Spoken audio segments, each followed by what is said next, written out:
Now today in the shop on this video, we're going to try to finally fix another part of these carbs that are leaking. I'm going to try to show it in detail and not leave out any steps. We have spare carbs to work with. We have spare parts. This can be a very tricky, intimidating job. I'm going to try to show all the little tips and tricks that I've used to make it as easy as possible. Well, today's the day the snow is supposed to arrive, sometime this afternoon. I guess we're gonna find out. But yesterday I did get a little diagnosis on the carb. I got this all set up to go. So if I can repair that leak between the carbs today, and it hasn't snowed yet, I'll be able to get a little test on it. I learned a good lesson yesterday. When I do this test, I got to be able to hook up the choke cable. Not being able to do that was a little inconvenient yesterday, having to use screwdrivers and stuff. But anyway, that was on the previous part 2 video. Now, the point I wanted to make, none of this stuff, when you have an old motorcycle, or in my case, a collection, a junkyard sometimes, I think, what happens is a lot of these things are elusive. You think, oh, I'm just gonna tighten that screw and it'll go away. Yeah. A lot of times with an older bike, you find out, it's this, and then you get a new one, and a new one didn't solve the problem, and you try. And Luciano and I have both been through this over and over and over. So the point I wanted to make in the video, I think it's a good point. It's an ongoing thing to maintain these old motorcycles. It isn't easy. If you're not looking to have a hobby like this, or a entertainment, I guess ain't not the right word. But, yeah, it's real easy. You go to a motorcycle dealer, you buy a brand new bike, it's under warranty, you go home, put it in the garage. Not a person on earth is not going to be jealous of you. But some of us are attracted to this, the siren song of old motorcycles that always have problems, and they're hard to keep maintained. But then there's a reward. The day that you hit that button and it runs, and you go, holy mackerel. Now, I've never had any of the old British bikes, that old Vincent, or what Dale has, the ERA, or I don't know the challenge of keeping one of these really old bikes, but I know these bikes from the 70s, they're challenging enough. I'm plenty challenged. I don't need any more challenge. So today, because I only have a limited time before this imminent snow that's supposed to come, I've got to make sure the snowblower starts. That's number one. And you never know with that. The thing is 30 years old now. I don't know. It's like me. You never know if I'm going to get out of bed in the morning or just roll over and hit the floor. But here's the real challenge today. I'm going to take all the spare carburetors and take the carburetors off the FCR, bring them all downstairs, and the final thing will be to try to get that piece with the new O-rings in. If we can do that and share that information, this will be a worthwhile day. And it'll be worthwhile if you're looking to work on old stuff. Now, but again, this is a niche market. I understand it. I go down sometimes to Rutt's Hut, and I see a bunch of guys with brand new bikes, and I wonder, yeah, they're having fun, yeah, but they're not having the kind of fun I'm having now. I'm really having fun today. It's about 30 degrees. The snowblower has a layer of ice on it, so I know it's below freezing. This is what fun is all about. And it's the passion of old motorcycling. Now, when I restored the 650, the Ninja, I had a picture in my mind of what I wanted it to look like. That was part of it. But one of the reasons it was worth restoring, because for 11 years, it was as bulletproof and reliable as anything I've ever owned. So I knew I wouldn't have to spend any time on mechanical or things like this, fuel leaks and different things. I knew everything about the bike. The engine was solid. Every part of it was just as good as could be, and I knew it fit my riding style. So it was worth spending that time. Now the FZR for 7 years, up until this very recently, has been just about as reliable as any bike that age. It's 30 years old. Here's one that's even 35. I don't even know. It's an 82. But another Evil Twin, and we're going to be doing another Evil Twin for Luciano soon. But the point is, this is something you have. It's like telling somebody you like some type of food, and they say, well, I don't like that. I like hamburgers instead. Well, yeah, but there's nothing wrong if you like hamburgers, but there's something appealing. Now, I have a bike in my collection from every 10-year period from the 70s, and if I live another 10 years, I'll probably get one more. But Every one of these bikes is unique, it's different, and it presents different challenges keeping them running. Because the problem is, if I could just put these in Dale's museum, there'd be no headache at all. But the problem is I like to ride the wheels off them. And I'm kind of used to the idea that in my life, there's always something cooking that I have no control over. I've gotten used to it, and I'm not sure I don't enjoy it, in fact. But today's going to be one of those days. We're going to work on those carburetors. We're going to see if we can get them to stop leaking. And because we can do the test relatively quickly now, I've already got the can, the extra fake fuel tank all set up. If I can get them to stop leaking, doing the test, as long as we're not snowed in, it'll be relatively easy. So yesterday we spent a lot of money anyway, buying 50 pounds of 60 pounds of bird seeds. This is why these birds love me. I buy their friendship. So finally I'm feeling the love after all this time. I got you guys the best seeds possible. Because we're expecting big snow. Look at this. You don't look at that solid ice. Holy mackerel. Cold out here, baby. I got to make sure that's running. This guy is 30 years old. Let it snow, baby. Let it snow. Now, since this is a job I don't do every single day, it's so handy to have the shop manual. Now, I know from having just worked on this in the past, Section 5 is really good about step by step taking things apart and putting them back together, and plenty of illustrations and things. But the truth is, now what I have is, and I'll leave it open to that page, I have the set of carburetors I'm working on. I have a spare set that's in relatively good shape, but I've pirated parts off, and then a real set that has a lot of parts missing. So I've got 3 sets of carburetors, but what I'm really only looking for is that one connecting tube. So if I can find one good connecting tube with 2 good O-rings, I'll be in Fat City here very soon.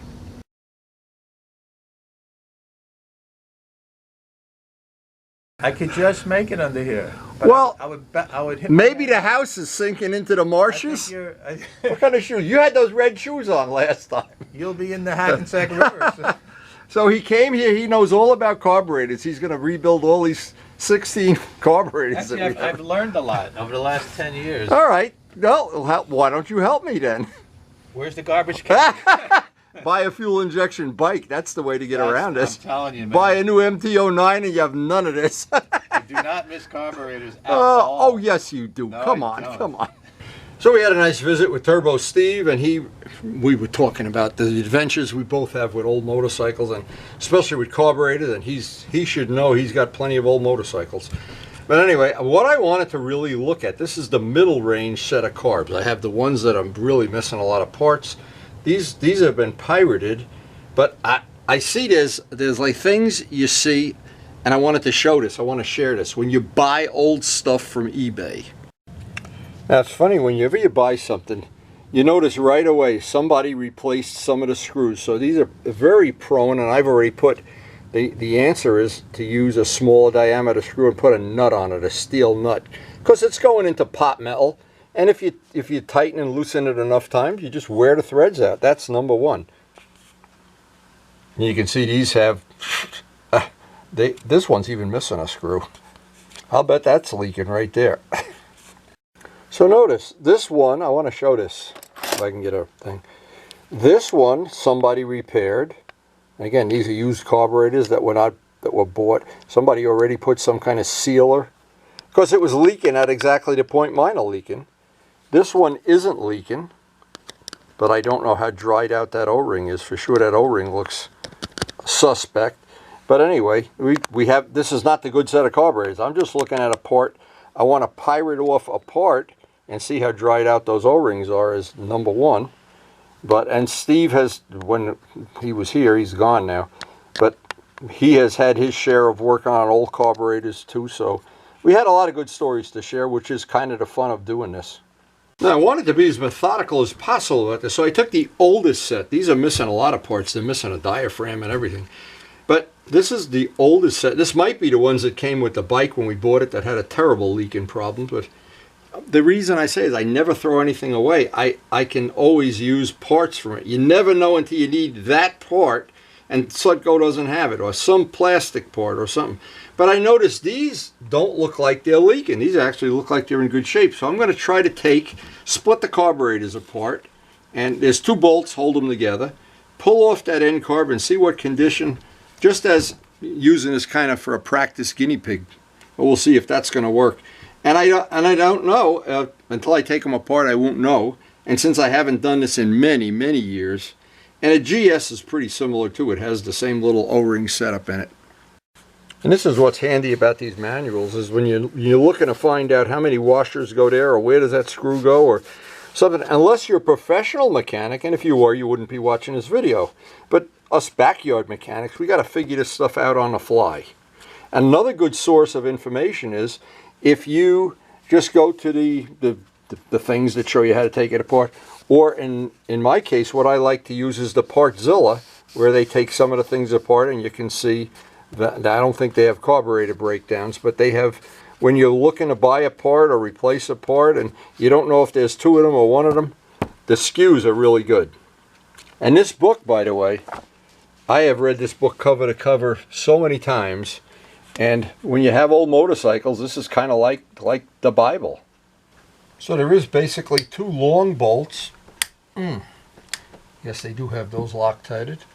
And then you can separate, and I'll separate the end carb, the one I'm going to use, but I'm trying to use the oldest of the sets of carbs. I don't know why that I would save, it's just the easiest to do it this way in case I make a mistake of some kind.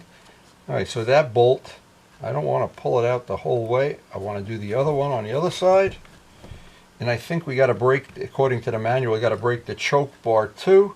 But basically it's 2 bolts, and this one is different than the other one. So now Luciano, when he worked on this, he had, leave that with that wrench, he had I don't remember what he did. That we pulled these apart once already though. Oh, I guess we're going to find out. But the thing is, it's really nice that Turbo Steve stopped by. He brought me some glasses, some bottles for doing Luciano's Evil Twin project. Mixing paint, we always need glass bottles, that's for sure. And jugs and whatever. But the whole part of this, working on these old bikes like this, is you usually, whether you like it or not, you wind up with a set of friends that has a similar interest to you. So now we have the 2 bolts pulled out just enough. I don't want to pull them out any more than I have to. And I would hope I could separate. Oh, I can. Look at that, lucky day. It's my lucky day. Maybe not. But because all I want to do is pull that little fitting out. Whoa!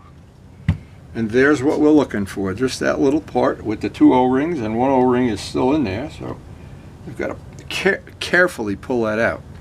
Now, so far the hardest part of this job is getting this spring back in. Once you get this all put together, because obviously that controls the throttle movement and it sinks the carbs, so I don't want that to change when I do the real carbs. But I did get, now I do have here, the parts. I'll clean them up just ever so slightly. The rubber parts look nice and soft. They don't look dried out, so we're going to see if it's a, well, we're going to see if it's a lucky day, because the alternative is, if these don't seal it, then I've got to call Sudco and get brand new parts. But I'm hoping this is going to work. What I'm trying to do is just get some of the oxidation off this. There's no lips or threads or anything. I don't want it to have oxidation on it. This will go in. And let's just see how that goes. I did put a little WD-40 on it so that the objective here is I don't scratch it. Okay, so this part, after all that work, we're ready to pull the real carburetors apart. We're going to be taking the end carburetor off. I'm going to hopefully be able to split this just like the other ones. Reasonably easy. I just want to take it just far enough apart. Just far enough apart. I don't want to get too cute here. But anyway, This is kind of a, you got to feel your way through this every step of the way. So with the two nuts off, I should be able to flip this over. And let's see, again, we got to make sure it's our lucky day here. We want to just take these, just pull that piece out just enough that I can get that piece out. And I'm sure some gas is going to come out. Trying to be methodical about this. Now the other one, I didn't have to remove the choke lever, but that'll do it. There is a really good tip you can use, and I'm going to point this out. These little pieces that line up the carbs on each one, in between each set of carbs. What happens if you loosen that bolt more than you have to? What happens? They all drop on the ground. Also, I see I've loosened the spring in there. I've got to reset that spring that holds the two carburetors in alignment. That's another thing, and I should have been doing this before, but I do remember this, that just put zip ties around the three carburetors you're not working on, and you can squeeze them together. Now, if you only have the whole four apart, you can do these two and these two. It just makes it a lot easier to have them held together, because those little parts don't wind up falling on the floor, and that's a tip worth its weight in gold. Now, with the zip ties holding it together, I don't want to take this any further apart than I need to get that piece out. It looks like I can just, let's see how lucky I am. I don't know how far apart I can get this, because I've got to get the rubber piece out too. So there we go. Looks like I'm going to have to take the choke cable off. That's number one.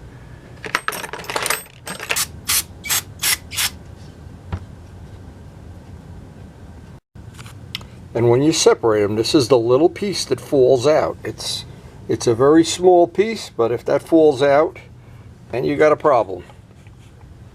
And this is the part that tentatively was causing the problem, and like anything this old gets corroded, these things are relatively hard relative to the other part. And now the idea is I'll put a little WD-40 on this. The seal end has to go toward the carburetor, and I want to be very careful pushing them just far enough apart I can drop that in and pinch it back together. It's a little tricky.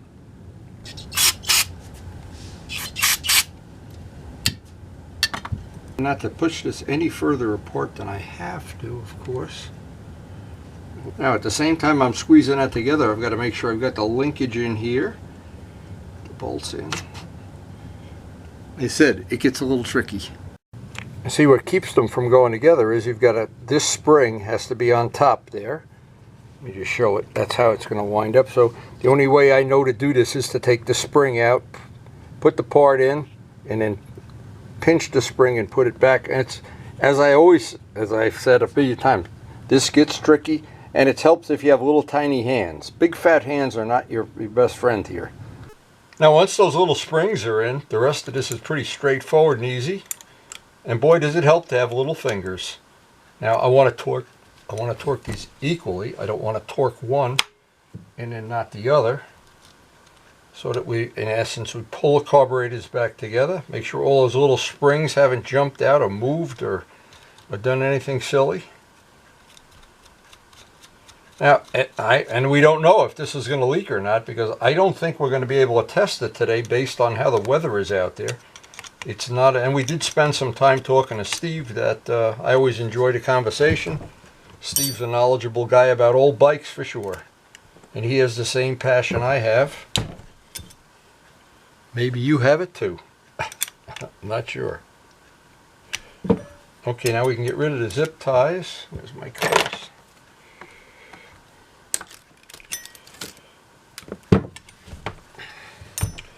Well, that's a lot of work. Well, there's our new part installed right there. Let me see if I can point to it. And it looks like the rings have seated nicely. But again, we're not going to know until we actually put this on the motorcycle and have some fuel pressure on there to see. And we still don't know, because we don't know if the gasket's got to be replaced. We're not sure about this carburetor, but there's no real way to check it without having it on a motorcycle. And unfortunately, today, that's not going to happen. The weather is closing in quick. So again, here's the dried out part that we've replaced, and there's a good chance this will do it. But if it doesn't, the point I'm making is I'm tenacious, and I don't care what happens if I have to take parts out of all of these carburetors. It won't matter at all. We're in the middle of the winter, and I want this to be, as I always do with all my motorcycle stuff, I want this to be as good as I can make it. And maybe by having a lot of grief with this, you'll pick up some good tips to work on your bike. Let's hope. So at the end of a day like today, I really feel like, well, let's review here. We're into the third video already, which is a lot. I want to clean this up. It's the next day. I'm going to want a dedicated day to put this on the bike and to do the test run. Of course, first we got to find out if that little part we rejuvenated, if it's working okay. But I'll want to make sure everything's relatively clean here. I will take the carbs with all the carb parts that I have, put them in clear plastic bags, seal them, and put them up with my spare set of GS carbs, which when you have these old bikes, if you don't have old parts, and if you've got to depend on somebody else or someplace else, well, you can still do it, but boy, it's nice to own your own part supply. Anyway, before I end the video, I want to thank the healthcare workers. Guys, you are the best. And I try to share the little tips on these videos. I try to share the information, because the reality to this whole thing is that there's a passion you have for this. You either have it or you don't have it. And when you don't have it, it's perfectly okay. But I know the people that really do enjoy this, and it was great seeing Turbo Steve today, because this is the kind of thing we share the information, and it's very usable, useful information. And as you can imagine, I just can't wait to get out there and get a test on this and hope this works. Now, if it doesn't, we go to the next and the next and the next thing. But the point I wanted to make, and I guess it's a good point, is you got to be tenacious about this stuff. And in my case, and I know Luciano has shared this with me too, you can't sleep at night when you know your baby is hiccuping or whatever. So we want to get this bike running to the best of our ability. I have enjoyed this bike so much. Everybody that knows me knows I love this bike. So keeping it alive, keeping it functioning, and as a bonus, we still have the MT-09. If all else fails, what can I say? So I hope I've been able to share some good information. I hope you've enjoyed the video, and thanks so much for watching. And we do try to post up something from our shop or from our rides almost every day. We try to do it religiously, but obviously sometimes life gets in the way. Like these carburetors that I was hoping would be a 1 or 2 day job, starting to look like they may go on for all eternity. Anyway, it's not the end of the world. We will get them done. We will be able to share some what I hope is going to be useful information. And here's just a couple of pictures to remind me why I love this bike so much, and I'm willing to put this kind of effort into it, this kind of time. This bike, the restoration took 900 hours. It's all on my channel on Windy Videos. It was a Ferrari bike. It was an FZR bike. When I bought it, it was a Harley bike. It had flames and skulls. This bike has had many, many lives, and I'm sure it has more lives coming in the future. I hope I have more life coming in the future. Anyway, I hope you did get some good information. And by the way, thank you, Joe Roselli, for some of these photos that Joe shot years ago. And we have just enjoyed the bike. We enjoy editing the video. We enjoy sharing it. We enjoy the visits with our friends. And thank you for coming over and keeping me company today, Turbo Steve. I appreciate it. And I hope you guys enjoyed the video. And thanks so much for watching.